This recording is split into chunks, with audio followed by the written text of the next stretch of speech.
नमस्कार मित्रांनो, मी सचिन तुमच्यासाठी आज नवीन व्हिडिओ घेऊन आलो आहे। हा व्हिडिओ आपल्या स्वतःच्या शॉपमधला आहे। त्या दिवशी मी शॉपमध्ये अवेलेबल नव्हतो।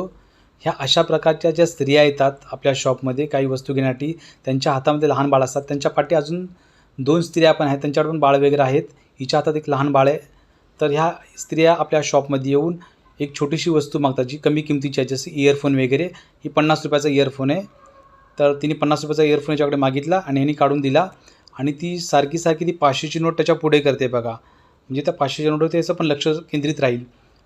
तर अशा प्रकारच्या ज्या स्त्रिया आपल्या शॉपमध्ये, घरी, सोसायटीत येतात, त्यांच्याशी कोणत्या प्रकारचा व्यवहार करू नका। त्यांना उभेच नका करू। त्यांना डायरेक्टली बोला, आमच्याकडे तुमचं काय काम होणार नाही, प्लीज सॉरी। त्यांना पुढे जा सांगा। त्याने आता 500ची नोट त्यांच्याकडून घेतली गल्ल्यामधून, आता त्याला चेंजेस देत आहे। किती रुपयाची चेंज देतो बघा, ठीक आहे।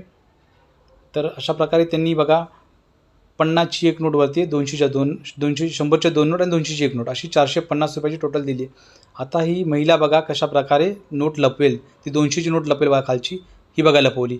त्या लेफ्ट हँडमध्ये तिने त्या बाळाच्या खाली 200ची नोट लपवली आणि ह्याला कळालं पण नाही। तर तुम्ही स्लो करून बघा, त्याच्या हातामध्ये 100च्या 2 नोट आहेत आणि 50ची एक नोट, आणि गल्ल्यामध्ये ठेवली। तर ती स्त्री बोलते की मला तुमचा इयरफोन नाही पाहिजे, माझे पैसे परत द्या, आणि 500 रुपये रिटर्न दिले त्याला। तर अशा महिला जेव्हा पण आपल्या शॉपमध्ये येतील, तर कृपया तुम्ही सावध राहा, सतर्क राहा।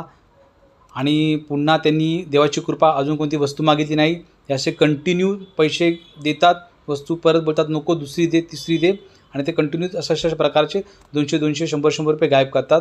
तर प्लीज सावध राहा, सतर्क राहा। धन्यवाद, थँक्यू।